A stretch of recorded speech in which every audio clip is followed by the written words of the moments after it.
Hello नमस्कार, मैं सतपाल पांचाल स्वागत करता हूं आपका हमारे यूट्यूब चैनल में। और आप देख रहे हैं डिजिटल कंप्यूटर इंस्टीट्यूट। और अभी करंट में हम सीख रहे हैं बेसिक से एडवांस टैली प्राइम कोर्स। और टैली प्राइम कोर्स में सीखने की बारी है पेरोल की। अब तक हम टैली प्राइम पे तकरीबन 80 के करीब वीडियो बना चुके हैं, जिसमें हमने आपको टैली प्राइम से संबंधित कंप्लीट नॉलेज दे दी है। मैन्युफैक्चरिंग हो, सर्विस हो, ट्रेडिंग हो, सभी प्रकार की ऑर्गेनाइजेशन की हमने बेसिक से लेके एडवांस तक आपको एंट्री करना सिखा दिया है। लेकिन हमारा एक टॉपिक रह गया था पेरोल। आज वाले इस ट्यूटोरियल में हम आपको बताएंगे पेरोल क्या होता है। देखो, पेरोल जब आता है तो बहुत सारी कंफ्यूजिंग रहती है कि पेरोल होता क्या है। मैं आपको बिल्कुल आसान भाषा में बताऊंगा पेरोल होता क्या है। यदि आप जानना चाहते हो कि पेरोल होता क्या है, इस वीडियो को शुरू से लेके आखिरी तक जरूर देखें। बात कर लेते हैं पेरोल की। पेरोल एक प्रोसेस होता है। किस चीज़ का प्रोसेस होता है? कोई भी कंपनी है, ऑर्गेनाइजेशन है, अपने कर्मचारी को जब सैलरी देती है तो सैलरी देने का प्रोसेस होता है। मतलब सैलरी किस तरीके से दी जा रही है, क्या क्या उसके अंदर अर्निंग पॉइंट हैं, क्या क्या उसके अंदर डिडक्शन पॉइंट हैं, सभी प्रकार के सोर्सेज को जोड़कर घटाकर एक पर्टिकुलर वैल्यू तैयार होती है, वो एम्प्लॉयज़ को मिलती है। सिंपल सी बात है कि सैलरी को देना सैलरी से संबंधित है। पेरोल किससे संबंधित है? सैलरी से संबंधित। लेकिन सैलरी की मैं बात करूं तो सैलरी की एंट्री करना मैंने आपको बहुत तरीके से बताया है। यहाँ तक कि कॉस्ट सेंटर को ऐड करना भी बताया है कि किस प्रकार हम कॉस्ट सेंटर ऐड कर सकते हैं अलग अलग एम्प्लॉयज़ का। लेकिन जब बात आ जाती है पेरोल के लिए, अभी तो आपको सिंपल सा दिखाई दे रहा है, paid salary to Ravi 40,000 by bank. कितना आसान है। आप इसकी जर्नल ट्रांजैक्शन करें तो हम इसको salary account debit to bank account कर सकते हैं। ठीक है, पेमेंट वाउचर में एंट्री कर सकते हैं, जर्नल वाउचर में हम एंट्री कर सकते हैं। बहुत ही ज़्यादा आसान एंट्री है। लेकिन जब यही एंट्री हमें पेरोल प्रोसेस से करनी हो तो ये इतनी आसान नहीं रहती है, बहुत ही ज़्यादा मुश्किल हो जाती है। लेकिन जैसे मैंने आपको बताया कि मैं मुश्किल नहीं होने दूंगा, बिल्कुल आसान तरीके से बताऊंगा पेरोल होता क्या। पहले तो इस बात को समझो कि सैलरी से संबंधित होता है पेरोल, कि भी आप अपने एम्प्लॉयज़ को सैलरी दे रहे हो, लेकिन एक पेरोल प्रोसेस से दे रहे हो। पेरोल प्रोसेस क्या होगा मैं अभी बताऊंगा आपको। देखो, यदि आपकी कंपनी छोटी है, आपकी कंपनी में 4, 5, 6, 7, 8 एम्प्लॉयज़ हैं, तो आपको पेरोल प्रोसेस में जाने की इतनी खास ज़रूरत नहीं है। आप सिंपल उनको सैलरी दे सकते हो। लेकिन जब आपकी कंपनी थोड़ा बड़े ऑर्गेनाइजेशन में आ जाती है, 20, 30, 40, 50, 100, 200, 1000 एम्प्लॉयज़ आपकी कंपनी के अंदर काम करते हैं, तो वहाँ पर आपके पास एक पीएफ का अलग से अकाउंट अथॉरिटी आ जाती है कि आप वहाँ पर पीएफ भी डिडक्शन कर सकते हो। अनेक प्रकार के अनदर चार्ज लिमिटेड कंपनियों में अनेक प्रकार के डिडक्शन और अनेक प्रकार के अर्निंग पॉइंट ऐड किए जाते हैं, जिसके बेस पे एक सैलरी तैयार होती है। सिंपल सी बात करें, हम एक मज़दूर रखते हैं घर पे और मज़दूर ने मज़दूरी की 20 दिन महीने में, तब उसको 20 दिन की सैलरी देंगे, ना कि 30 दिन की। ऐसा होता है कि नहीं होता? तो ये एक तरह का पेरोल सिस्टम हो गया आपके लिए कि आपने जितने दिन वो आया है, जितना उसने काम किया है, उस हिसाब से आप उसको पैसे दे रहे हो। ये भी एक पेरोल है। बस पेरोल देने का प्रोसेस थोड़ा समझना पड़ेगा आपको, जो कि बहुत ज़्यादा आसान है। अच्छा, अब आपने जान लिया कि भाई पेरोल एक प्रोसेस होता है सैलरी देने का, कि भी एम्प्लॉयज़ को सैलरी देते टाइम हमने किन किन बातों का ध्यान रखना है। भाई इसने कितना काम किया है, इसके खाते में से कितने पैसे काटे जाए। बेफालतू में तो काटेंगे नहीं, जो लीगल होंगे। मान लो उसके ऊपर कोई फाइन लगा है या उसने कुछ अलग से आपसे पैसे मांग रखे हैं, तो बहुत सारे कारण हो सकते हैं डिडक्शन के।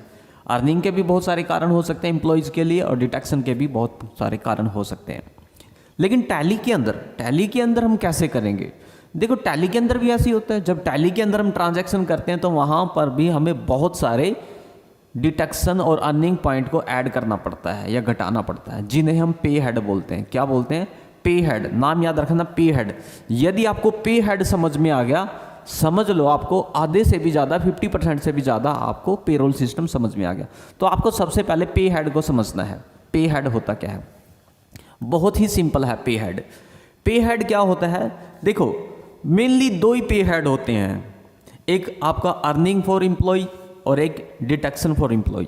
मतलब आपको कहाँ से पैसा आ रहा है, किस किस वैल्यू का पैसा, किस किस काम का आपको पैसा मिल रहा है, और किस किस चीज़ का आपसे पैसा कट रहा है।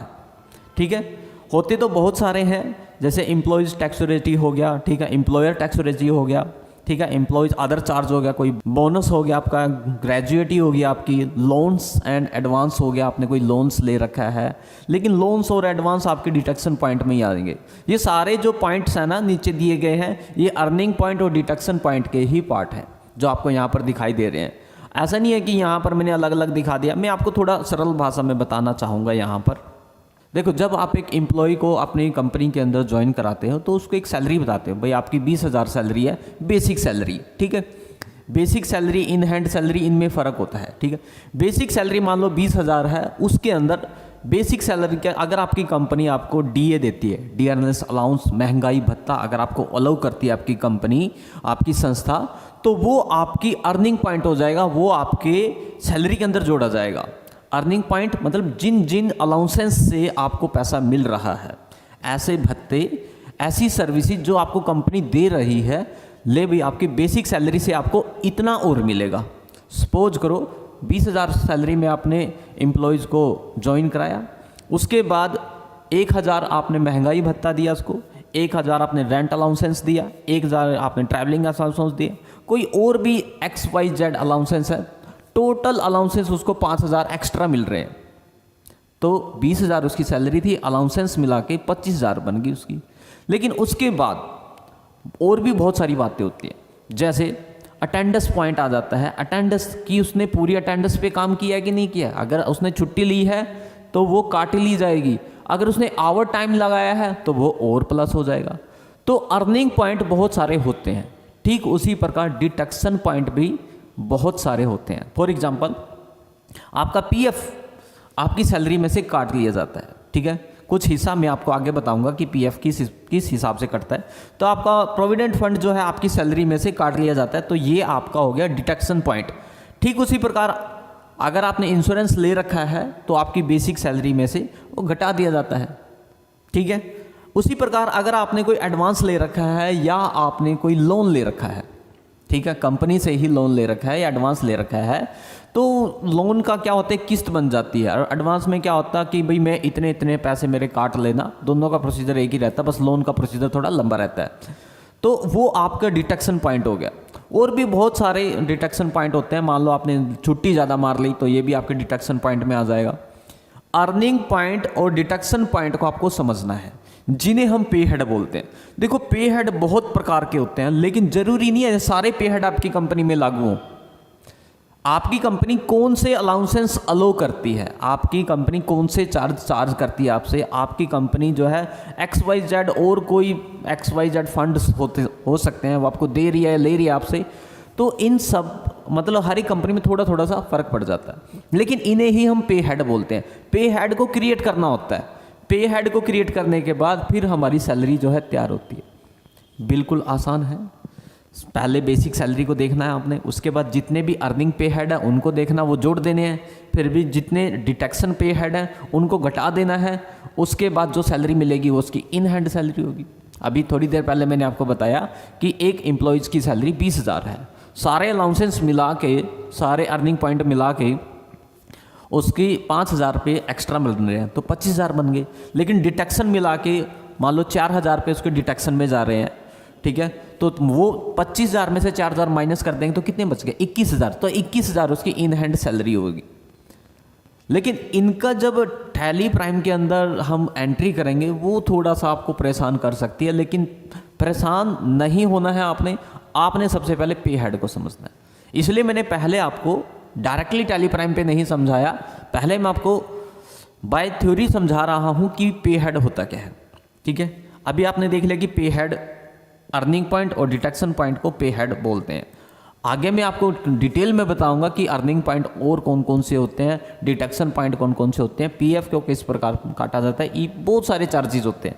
उसके बाद यूनिट की बात कर लेते हैं। एक यूनिट कि भी आप किस दर से अपने एम्प्लॉयज़ को सैलरी दे रहे हो।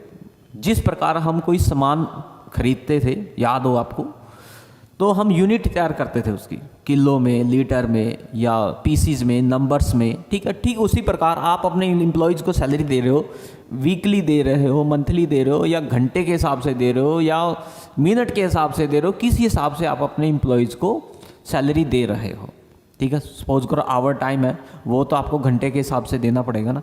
तो किस प्रकार यूनिट क्रिएट की जाएंगी ये भी हम आपको सिखाएंगे। देखो पॉइंट तो बहुत सारे हैं, मैं एक एक पॉइंट यहाँ पर बताऊंगा तो सारा मतलब 1-2 घंटे की वीडियो बन जाएगी। फिलहाल आपने इतना समझना है कि पे हेड क्या होता है। पे हेड में ही ये सारे सिस्टम आ जाता है, अटेंडेंस भी पे हेड में ही आता है आपका, ठीक है। क्योंकि यहाँ पर आपकी डिटेक्शन आ जाती है, अर्निंग आ जाती है। सपोज करो आपने आवर टाइम लगाया तो वो आपका अर्निंग पॉइंट बन गया, एक्स्ट्रा पैसे मिलेंगे आपके। सपोज करो आपने ज़्यादा छुट्टी मार ली तो आपका डिटेक्शन पॉइंट बनेगा, वहाँ से पैसा काट लिया जाएगा, ठीक है। देखो एब्सेंट्स होती हैं इसमें, प्रेजेंट्स होती हैं, लीव्स होती हैं, आवर टाइम होता है, एमरजेंसी लीव्स भी होती हैं, ठीक है। तो ये अटेंडेंस पॉइंट है। लेकिन सबसे पहले मैंने कहा आपको पे हेड को समझना है, पे हेड के बाद आप आगे प्रोसेस कर सकते हो। अब मैं आपको बता देता हूं कि टैली के अंदर या टैली प्राइम के अंदर किस प्रकार से पे रोल प्रोसेस को किया जाता है। अगर आपको याद हो, जब हम कोई स्टॉक क्रिएट करते थे तो पहले उसका ग्रुप बनाते थे, फिर आइटम बनाते थे, फिर यूनिट्स बनाते थे, फिर उसके बाद उसकी परचेज या सेल की एंट्री करते थे हम, याद है ना। बड़ा ही आसान है, ठीक ऐसा यहाँ पर है। तो इसके कुछ प्रोसेस हैं, 5 प्रोसेस होंगे आपके पे रोल के। कन्फ्यूज होना नहीं है। जो बिगनर्स होते हैं वो अक्सर कंफ्यूज हो जाते हैं पे रोल में, क्योंकि ये थोड़ा सा परेशान कर देता है। हमने बस एक एक पॉइंट को समझना है। एक एक पॉइंट को जब हम सीरीज में समझेंगे तो हमें मुश्किल नहीं लगेगा, और एक ही बार में अगर आप सारे पॉइंट समझने की कोशिश करोगे तो मुश्किल लगेगा आपको। तो यहाँ पर मैं आपको दिखा दूँ जूम करके। सबसे पहले तो यहाँ पर थोड़ा पिक्चर ब्लर है। सबसे पहले हमें एम्प्लॉयज़ मास्टर क्रिएट करना पड़ेगा। ये एक तरह का ग्रुप ही होता है, जैसे स्टॉक ग्रुप होता है, ठीक ऐसा हमने यहाँ पर एम्प्लॉयज़ मास्टर जो है वो क्रिएट करना पड़ेगा, जिसमें एम्प्लॉय के ग्रुप हो सकते हैं और मास्टर्स हो सकते हैं। बड़ा ही आसान है, 1 सेकेंड में आप क्रिएट कर सकते हो। उसके बाद हमें क्रिएट पे रोल मास्टर। देखिए एक तो होता है एम्प्लॉयज़ मास्टर, एक होता है पेरोल मास्टर। दोनों में हल्का सा फ़र्क है, आगे मैं बताऊंगा। इनके ऊपर पर्टिकुलरली ट्यूटोरियल बनेंगे कि क्रिएट पेरोल मास्टर होता क्या है, इसका बेनिफिट्स क्या है, क्यों बनाया जाता है। ठीक उसी प्रकार क्रिएट पेरोल मास्टर क्या होता है, ये क्यों बनाया जाता है। तो उसके बाद सेकंड पॉइंट रहेगा हमारा क्रिएट पेरोल मास्टर, जिसमें हमारे 2 ऑप्शन आएंगे। हमारा आएगा पेरोल यूनिट और अटेंडेंस या प्रोडक्शन टाइप हमारा हो सकता है कि भी जो पेरोल हम एम्प्लॉयज़ को देंगे वो किस दर से दे रहे हैं, जिसमें हमने अटेंडेंस को जोड़ना भी होता है, घटाना भी होता है। उसके बाद सबसे इम्पोर्टेंट पार्ट क्रिएट पे हेड। अगर ये समझ में आ गया समझ लो आपको पेरोल आ गया। तो इसके कुछ पॉइंट्स हैं वो आपको समझने पड़ेंगे पे हेड के, जैसे अर्निंग और डिडक्शन। मैंने अभी आपको बताया अर्निंग और डिडक्शन ही मेन पॉइंट होते हैं। उसके बाद कोई टैक्सेबिलिटी है आपके पास, आपकी है या मालिक की है, एम्प्लॉई और एम्प्लॉयर्स, ठीक है। इन दोनों की टैक्सेबिलिटी होती है अलग अलग, वो भी आपके पे हेड में काउंट की जाएगी। उसके बाद नेक्स्ट पॉइंट बनेगा create salary detail. Salary detail आपकी यहाँ पर क्रिएट की जाएगी कि कितनी सैलरी देनी है, किस हिसाब से देनी है, सारे पॉइंट यहाँ पर आपके एक्सप्लेन हो जाएंगे। आप ग्रुप वाइज पे कर रहे हो या इंडिविजुअल आप पे कर रहे हो सैलरी, 2 ऑप्शन आएंगे यहाँ पर। लास्ट में सबसे आखिरी में पेरोल प्रोसेस होगा। यानी ये 4 प्रोसेस समझने के बाद create employees master, create payroll master, create पे हेड्स, उसके क्रिएट पे हेड और क्रिएट सैलरी डिटेल, ये 4 पॉइंट एक्सप्लेन होने के बाद फिर हमें पे रोल समझ में आएगा, फिर हम पे रोल का प्रोसेस कर सकते हैं। बहुत ही ज़्यादा आसान है, बहुत ही ज़्यादा आसान। उसके बाद यहाँ पर नेक्स्ट है हमारे पास पे रोल प्रोसेस में अटेंडेंस का प्रोसेस रहेगा। भाई जब इसको सैलरी दी जा रही है तो अटेंडेंस उसकी काउंट की जाएगी, पेरोल को प्रोसेसिंग में डाला जाएगा और उसके बाद फाइनल एक रिपोर्ट तैयार होगी आपकी, जिसे हम सैलरी स्लिप भी बोल सकते हैं। कहते हैं ना भी सैलरी स्लिप। सैलरी स्लिप में क्या होता है, बहुत सारी इन्फॉर्मेशन आपके पास उपलब्ध होती हैं, आपकी कंपनी से संबंधित, आपके सैलरी से संबंधित, आपके अर्निंग पॉइंट, आपके डिडक्शन पॉइंट, सब कुछ ये डिटेल आपकी सैलरी स्लिप में होता है। तो आज मैंने आपको समझाया कि पेरोल होता क्या है। आप ये मत सोच लेना कि इसी वीडियो में आपको सारी नॉलेज मिल गई है। आपको आने वाले सभी ट्यूटोरियल जो है वो देखने होंगे, क्योंकि एक ट्यूटोरियल में इसको हम एक्सप्लेन नहीं कर पाएंगे, ना ही आप समझ पाओगे। तो आने वाले ट्यूटोरियल जरूर देखें, तो ही आपको कंप्लीट पेरोल समझ में आ जाएगा। आज वाली वीडियो में सिर्फ बेसिक नॉलेज थी पेरोल होता क्या है। ठीक है, तो आने वाली ट्यूटोरियल जरूर देखें। तो आज मैंने आपको नॉलेज दी कि पेरोल होता क्या है। आशा करता हूं कि आज वाली वीडियो आपके लिए उपयोगी साबित हुई होगी।